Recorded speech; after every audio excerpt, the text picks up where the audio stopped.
Hey guys, welcome back to the channel. Today we're going to drink some coffee, talk about rifle cartridges. Stay tuned.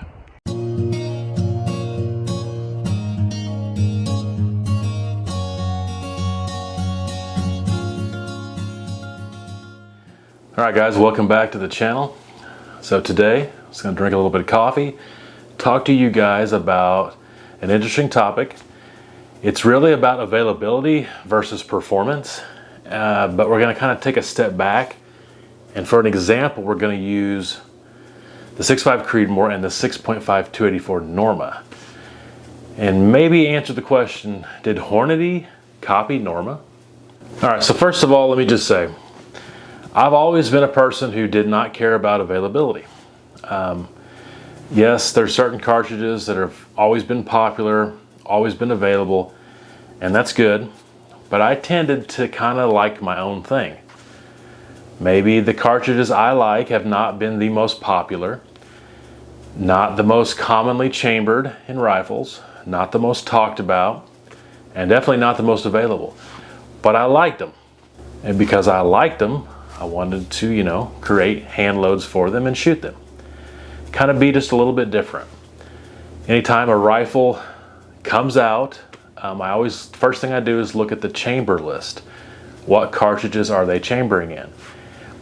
It's usually 300 mag, 7 mag, 243, 308, 30-06, 270, and then more recently 6.5 Creedmoor and 6.5 PRC. That seems to be the popular cartridges. Unless, of course, you're talking about like a specific varmint cartridge or specific big game hunting cartridge, dangerous game hunting cartridge. It's going to be usually chambered in those rounds. And there's nothing wrong with those rounds. They're all really good for a reason.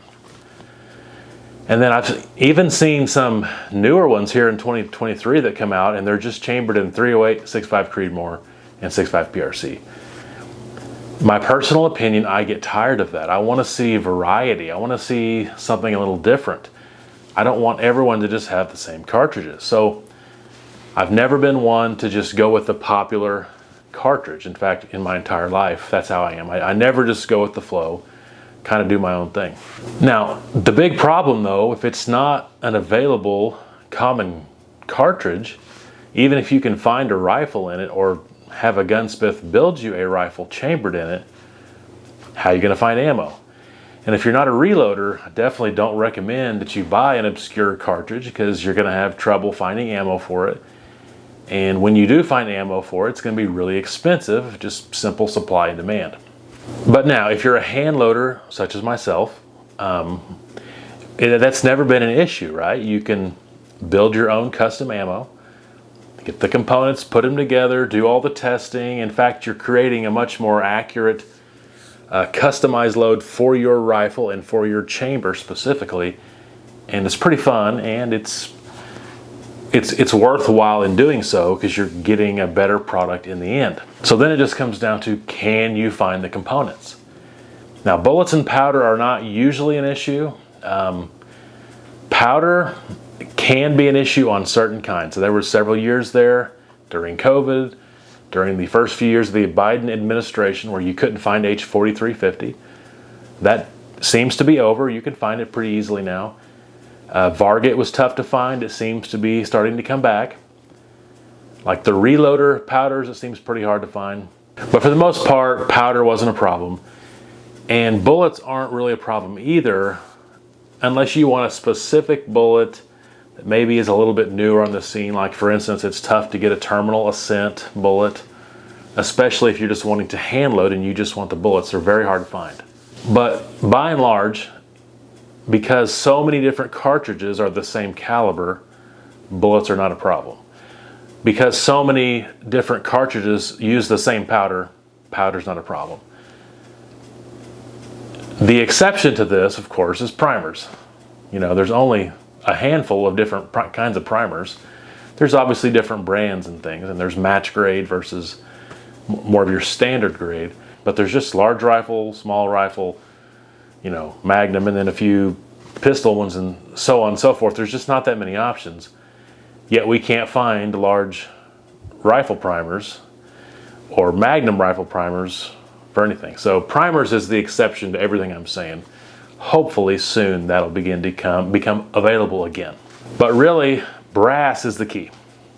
Once again, primers is an exception, but for the most part, all those other components are used for many different cartridges and many different calibers, and therefore you're going to be able to find them. Brass, however, is specific to that cartridge. So if you do like more obscure cartridges and you are a hand loader, really your only obstacle is finding brass. If you can find the brass, you're pretty well good to go. Which leads me to the thing that's going on right now is I bought a 270 short mag a few years ago.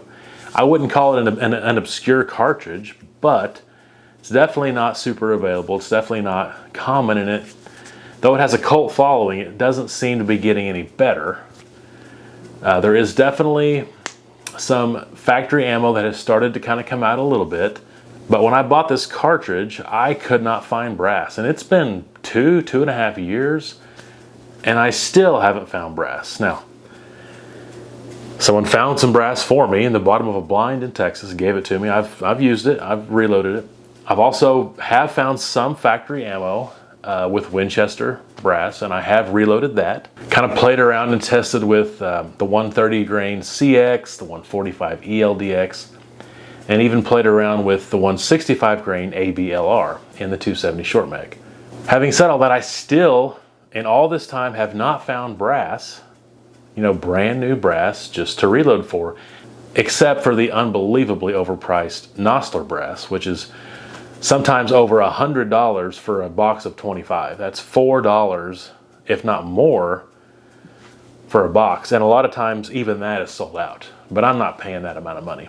So finally, about 2 months ago on Optics Planet, I didn't expect to find brass there. They had Norma, a good quality brass maker. In fact, I believe they make the Nosler brass.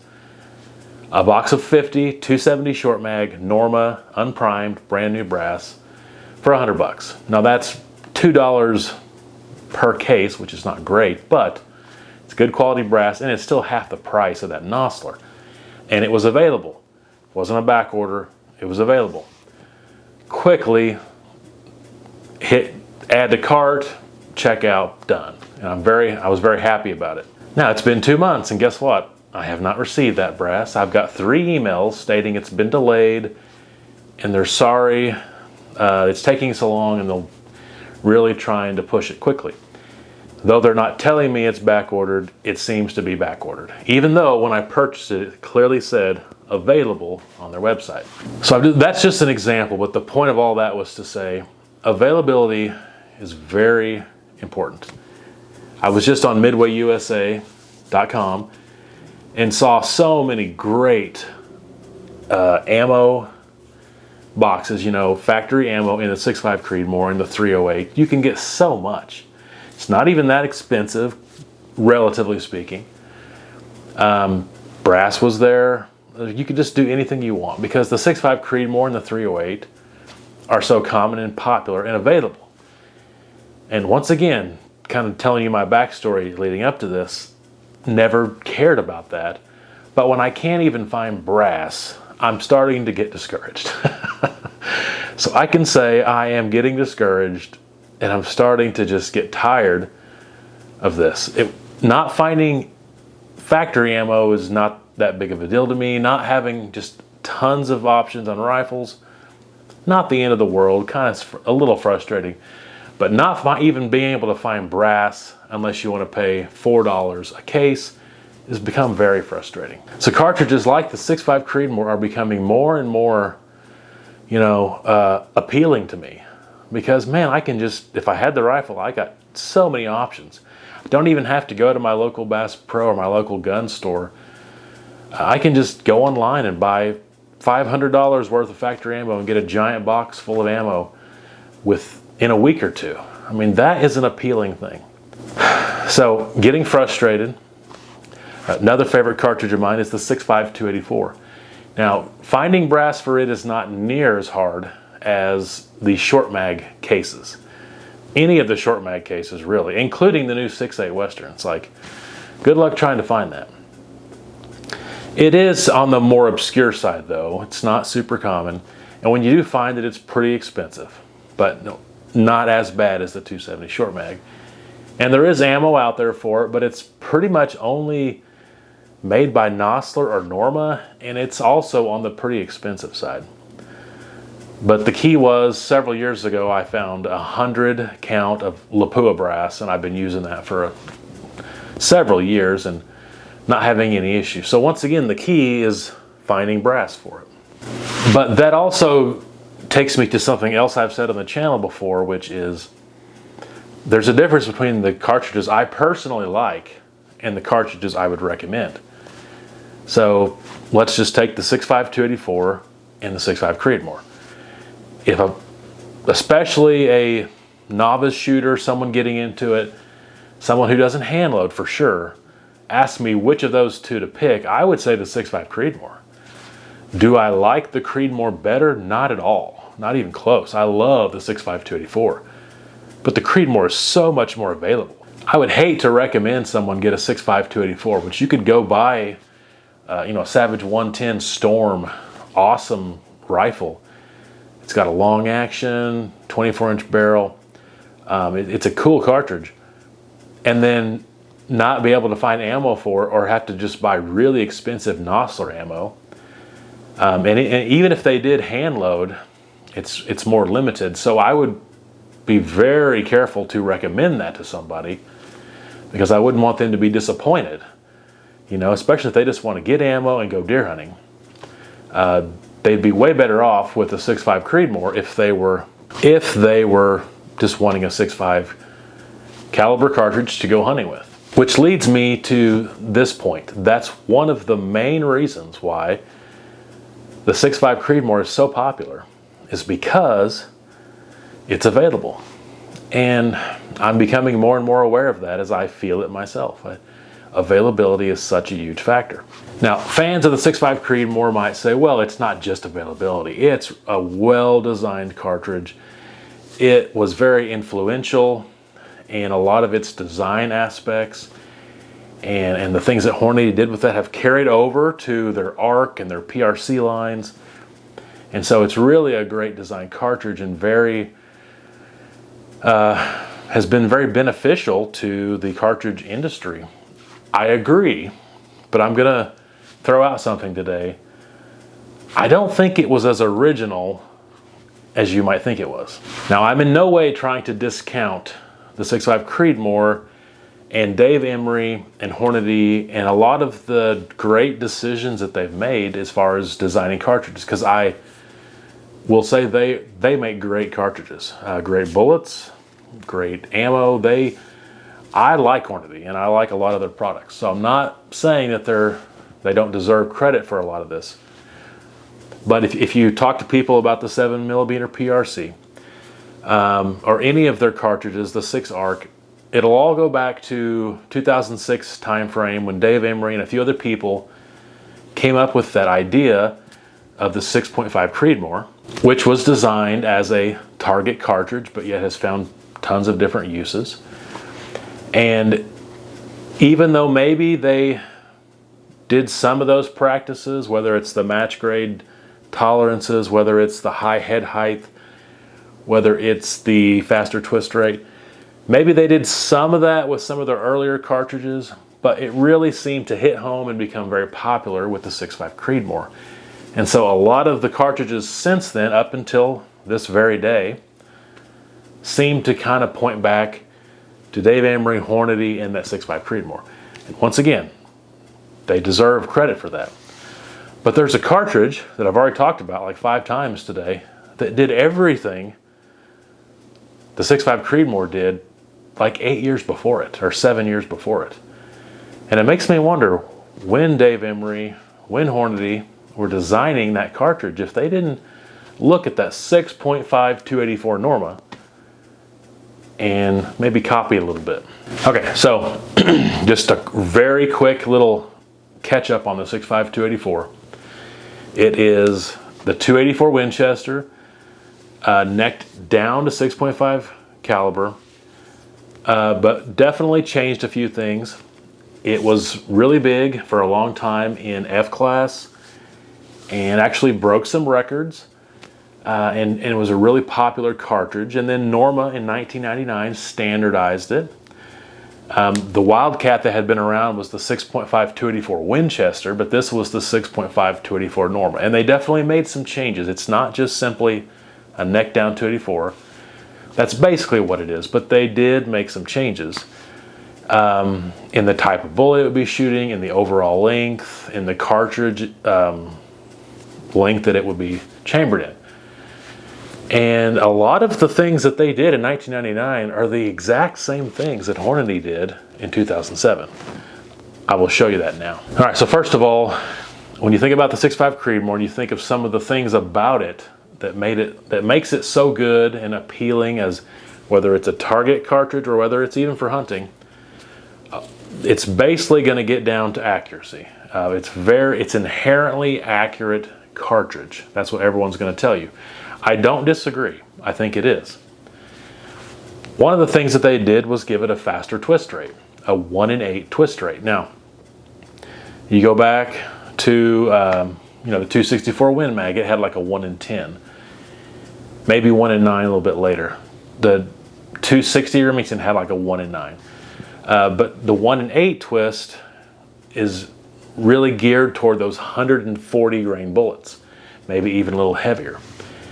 And once again, Creedmoor the people designing the Creedmoor was thinking of match shooting at the beginning, wanted to shoot those heavy, long, high BC bullets, and so did a very smart move and put it out in 1 in 8 twist. Guess what?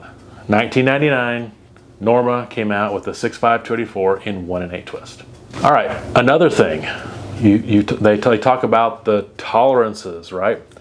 Match grade tolerances. Instead of something like a 300 Win Mag that's just got tons of room in there, the free bore, and I'm not talking about with the head height and how long it is before it hits the lands, but the free bore on the sides of the bullet is pretty tight, okay? I'm going to put on the screen now the free bore of the 6.5 284 and the 6.5 Creedmoor, and guess what? They're the same. They're identical. You might say, yeah, but the head height, that was a big thing that Hornady did, was make sure that bullet could be seated out a long way, closer to the rifling of the barrel, not as far of a jump to the lands. It's just overall going to come out the case straighter, hit the lands straighter, and lend to accuracy downrange. Also not take up a ton of case capacity. And that's why the overall length is pretty long, yet the case is actually shorter than a 308. But look at the 6.5 284. Now it's different. They were going for long action, but look how far the bullet seats out of the 6.5 284. Look at the overall length. It's over 3.2 inches, okay? I mean, look at the length of the case, and then look at the length of the overall. So that long head height done by the 6.5 284. So the head height, the chamber tolerances, and the twist rate, all three were done by the 6.5 284. If you really want to get nitpicky, you could say, well, that 30-degree shoulder angle was really good. Nothing wrong with the 35. In fact, I prefer a 35. I know I've watched some Hornady podcasts where they felt like the 35 in their manufacturing processes, it was more difficult to get your tooling to do that. I don't know exactly, but I don't see any difference between a 30 and a 35. I kind of like the looks of the 35 myself. So it's a wash there. There's really no difference. Now, if you compare the cartridges, there are some advantages. Obviously, the availability, which that's the whole point of this video, but we'll just look over that for now. Its barrel life's going to be better. Why? Because it's got less powder. It's not shooting it as fast. So you're giving up performance for barrel life, right? But the 260 already did that. So yeah, it's got longer barrel life than the 6.5 284, but the 260 does as well. The 6.5 Swede does as well. There are differences. Maybe you just want a short action and you don't want a long action. Okay, then the 6.5 Creedmoor might be better. Maybe you just prefer the design aspects that both cartridges share, but you want better barrel life, kind of like the 260, then okay, go with the 6.5 Creedmoor. I've got no issues with the 6.5 Creedmoor. It's a great cartridge. And I'm not trying to take anything away, once again, from Hornady or Dave Emery or any of those people, think they've developed some great cartridges and done the industry well, but it's nothing revolutionary. And if you dug back deep enough, I'm sure you're going to find things that Norma copied from other people when they developed the 65284. I'm not saying all these things were brand new innovations from Norma themselves. I'm sure they copied things. But it's a trade-off. Do you want better performance? Then you're okay with a little bit less recoil and a little bit less barrel life. And if you say, well, I love the accuracy of the 6.5 Creedmoor. Once again, at one time, the tightest group in the world at 1,000 yards was shot with a 6.5 284. So there's just no way around it. If you prefer the Creedmoor over the 6.5 284, that's fine. And I would say most people that watch this video will prefer the 6.5 Creedmoor over the 284. But the reason is because of availability. Because they can't go find a 6.5 284. Or if they do, they're going to find ammo for it. If they find ammo for it, is it going to be really expensive?